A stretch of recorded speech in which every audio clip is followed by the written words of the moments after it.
ఆంధ్రప్రదేశ్ ఆర్థిక శాఖ మంత్రి బుగ్గన రాజేంద్ర ప్రసాద్ ఇవాళ శాసనసభలో వార్షిక బడ్జెట్ను ప్రవేశపెట్టారు. అంచనా వ్యయం రూపాయి 2,56,256 కోట్లుగా చూపించారు. ఇక మూలధన వ్యయం 47,996 కోట్లుగాను, రెవెన్యూ లోటును 17,036 కోట్లుగా చూపారు.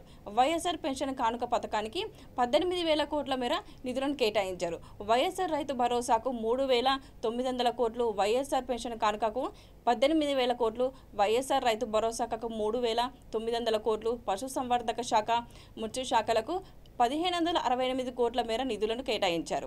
ఉన్నత విద్యకు 2,014 కోట్ల, వెనుకబడిన వర్గాల అభివృద్ధికి 20,962 కోట్లు, వ్యవసాయ మార్కెటింగ్ సహకార శాఖకు రూపాయి 11,387 కోట్లు, ఇరిగేషన్ ఫ్లడ్ కంట్రోల్కు 11,482 కోట్లు, గ్రామీణాభివృద్ధికి 17,109 కోట్లు, వ్యవసాయ అనుబంధ రంగాలకు 13,630 కోట్లు, ఇంధన రంగానికి 10,281 కోట్లు, సెకండరీ ఎడ్యుకేషన్కు 27,706 కోట్లు కేటాయించారు. Now, presentation of budget by Sri Buggana Rajendranath, Minister for Finance and Legislative Affairs.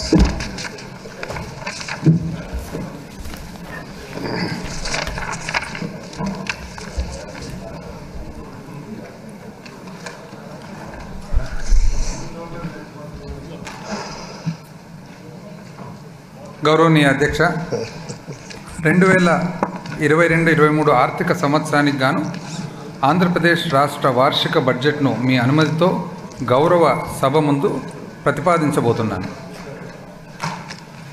ప్రప్రథమంగా నేను ప్రఖ్యాత కవి తిరువళ్ళువార్ సూక్తులను ఈ గౌరవ సభకు గుర్తు చేయదలుచుతున్నాను.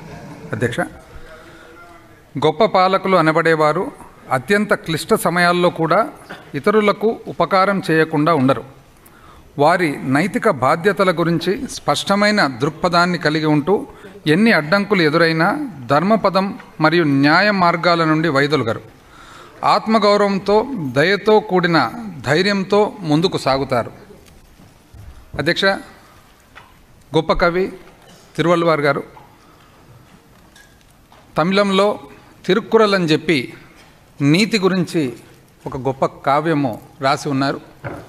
దాదాపు తమిళనాడు అంతా కూడా, మరి దక్షిణ భారతదేశంలో కూడా ప్రతి ఒక్కరు కూడా తాను ఒక గొప్ప కవి అని చెప్పి మరి భావిస్తారు. వారి మాటలు అధ్యక్ష, ఈ వాక్యాలు శతాబ్దాల అనంతరం ఒక్కసారిగా వచ్చిన విపత్తును ఎదుర్కొనే విషయంలో మన సామర్థ్యాన్ని ప్రతిబింబిస్తాయి.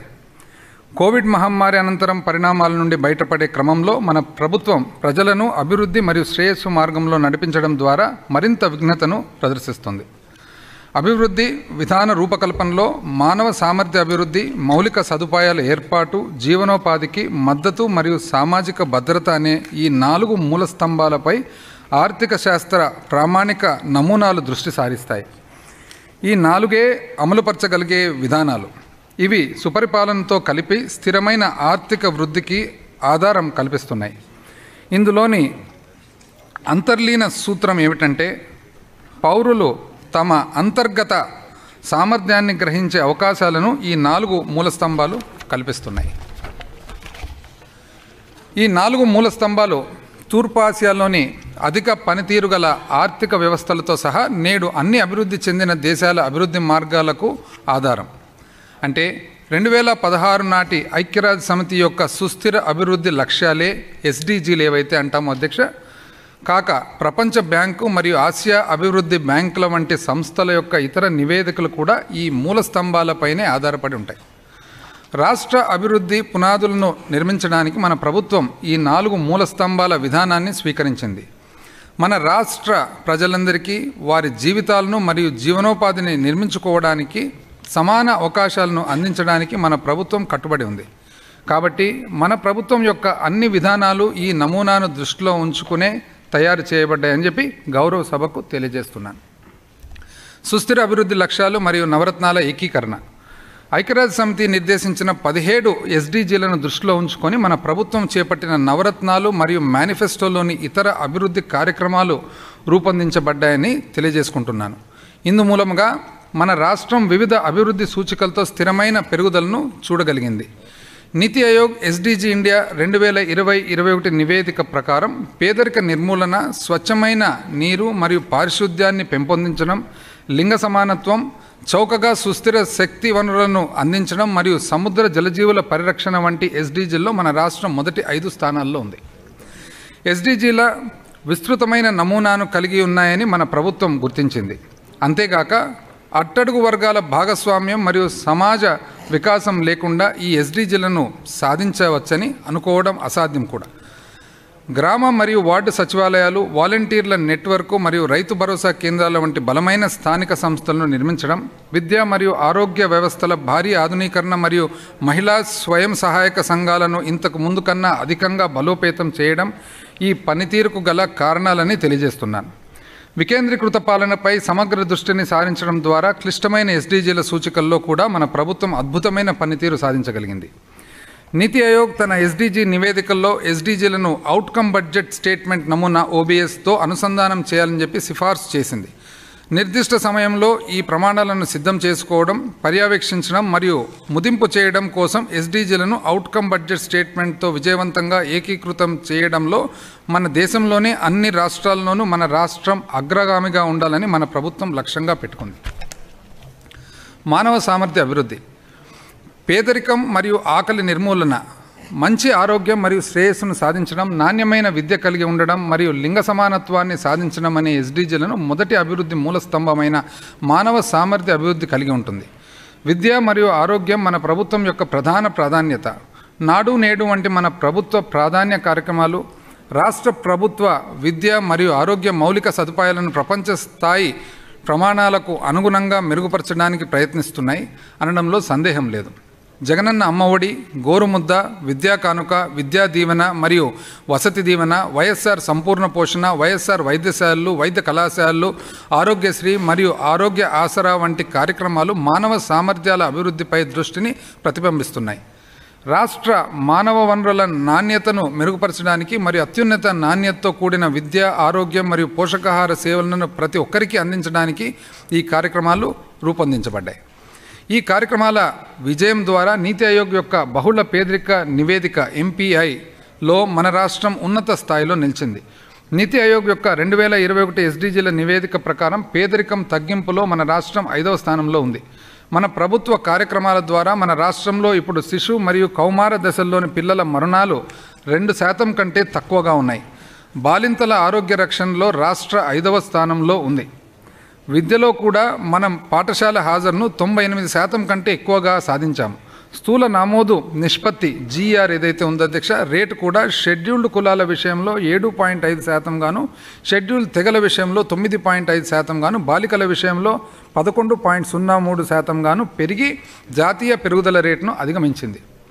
మౌలిక సదుపాయాల అభివృద్ధి, స్వచ్ఛమైన నీరు మరియు పారిశుద్ధ్యం, సరసమైన మరియు స్వచ్ఛమైన ఎనర్జీ శక్తిని అందుబాటులో ఉంచడం, స్థిరమైన నగరాలు మరియు సంఘాలను ప్రోత్సహించడం మరియు మౌలిక సదుపాయాలను ఏర్పాటు చేయడం లాంటి ఎస్డీజీలు 2వ మూలస్తంభమైన మౌలిక సదుపాయాల అభివృద్ధికి కేంద్రీకే వస్తాయి.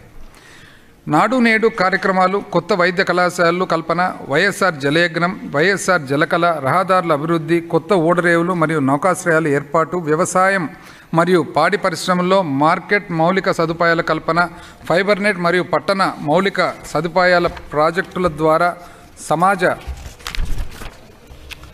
ఆస్తులు మరియు మౌలిక సదుపాయాల కల్పన జరుగుతున్నది. జగనన్న కాలనీలు, వైఎస్ఆర్ హౌసింగ్ వంటి కార్యక్రమాల ద్వారా అందరికీ ఇల్లు అందించడంపై మన ప్రభుత్వం దృష్టి సారించింది. నీతి ఆయోగ్ యొక్క 2021 బహుళ పేదరిక నివేదిక ప్రకారం గృహ సౌకర్యాలు కలిగిన జనాభా శాతం పరంగా మన రాష్ట్రం 3వ స్థానంలో ఉంది అని గౌరవ సభకు తెలియజేసుకుంటున్నాను. నాడు నేడు కార్యక్రమాలను భారీ స్థాయిలో అమలు జరపడం ద్వారా అంగన్వాడీలు, ఆసుపత్రులు మరియు పాఠశాలల మౌలిక సదుపాయాల కల్పనలో చారిత్రక నిర్లక్ష్యాన్ని మరియు తీవ్రమైన లోపాలను అధిగమించడానికి ఒక అవకాశం కల్పించింది. నీతి ఆయోగ్ యొక్క ఎస్డీజీల నివేదిక ప్రకారం రాష్ట్రంలోని 100% కుటుంబాలకు విద్యుత్ అందించబడింది. అంతేగాక వీరంతా శుభ్రమైన వంట నూనెలను ఉపయోగిస్తున్నారు కూడా. మన రాష్ట్రంలో 91% కంటే ఎక్కువ పాఠశాలల్లో గల భవన ప్రాంగణాలు తాగునీరు మరియు విద్యుత్తో కూడిన ప్రాథమిక మౌలిక సదుపాయాలను కలిగి ఉన్నాయని కూడా ఈ నివేదిక వెల్లడించింది. జాతీయ సగటు కంటే ఇది 7% ఎక్కువ. ఆరోగ్యం విషయంలో 99.5% కంటే ఎక్కువ కాన్పులు సంస్థాగతమైనవే అని ప్రాథమిక లేదా జిల్లా వైద్య కేంద్రాల్లో జరపబడినవే. అంతేగాక మన రాష్ట్రం వైద్యులు, నర్సులు మరియు ఇతర వైద్య సహాయ సిబ్బందితో కూడా 2వ అతిపెద్ద వైద్య సిబ్బందిని కలిగి ఉందని కూడా ఈ నివేదిక పేర్కొంది. ఇది మన ఆరోగ్య మౌలిక సదుపాయాలకు పటిష్టతను చూపుతుంది. జీవనోపాధి. 3వ మూల స్తంభమైన జీవనోపాధి కల్పన అనేది సముచితమైన పని అని ఆర్థిక వృద్ధి అవకాశం కల్పించడం వంటి ఎస్డీజీలను కలిగి ఉంటుంది. జీవనోపాధిలో వ్యవసాయం మరియు పాడి పరిశ్రమ యొక్క ప్రాముఖ్యతను మన ప్రభుత్వం గుర్తిస్తూ వెనుకబడిన మరియు పురోగామి అనుసంధానాలను ప్రోత్సహించే సమగ్ర కార్యక్రమాలను ఆమోదించి అమలుపరుస్తుంది. వైఎస్ఆర్ రైతు భరోసా, వైఎస్ఆర్ మత్స్యకార భరోసా, రైతు భరోసా కేంద్రాలు, వైఎస్ఆర్ జలకళ, ధరల స్థిరీకరణ నిధి, గోదాములు, వైఎస్ఆర్ అగ్రి టెస్టింగ్ ల్యాబులు, ప్రాథమిక మరియు ద్వితీయ ప్రాసెసింగ్ సౌకర్యాలు మరియు అధిక మొత్తంలో పాల శీతలీకరణ కేంద్రాలు మరియు ఆక్వా రైతులను విద్యుత్ రాయితీ వంటి వివిధ పథకాల ద్వారా 62% జనాభాకు జీవనోపాధిని అందించే వ్యవసాయ రంగాన్ని మన ప్రభుత్వం సమగ్ర దృష్టితో అమలు చేస్తుంది. అమలుతో భాగస్వామ్యం పాడి పరిశ్రమకు ప్రాధాన్యత ఇచ్చిన అనుబంధ గ్రామీణ ఆదాయాలకు ఒక ముఖ్యమైన వనరుగా మార్చడానికి ప్రయత్నిస్తుంది. 5వ ఎస్డీజీ అయిన లింగ సమానత్వం తక్కువ మహిళా శ్రామిక శక్తి భాగస్వామ్యంతో కూడిన చారిత్రాత్మక లింగ అసమానతలను సరిదిద్దవలసిన ఆవశ్యకతను సూచిస్తుంది. ఈ రెండింటినీ అనగా మహిళా సామాజిక ఆర్థిక సాధికారత మరియు వ్యక్తిగత గౌరవంతో కూడిన కుటుంబ ఉన్నతిని తీసుకువస్తుందని నమ్మకానికి మన ప్రభుత్వం గట్టిగా కట్టుబడి ఉంది. మన ప్రభుత్వం యొక్క వైఎస్ఆర్ ఆసరా మరియు వైఎస్ఆర్ చేయూత కార్యక్రమాలు మరియు స్వయం సహాయక బృందాలలోని మహిళలకు స్థిరమైన జీవనోపాధిని కల్పించడానికి మూలధనాన్ని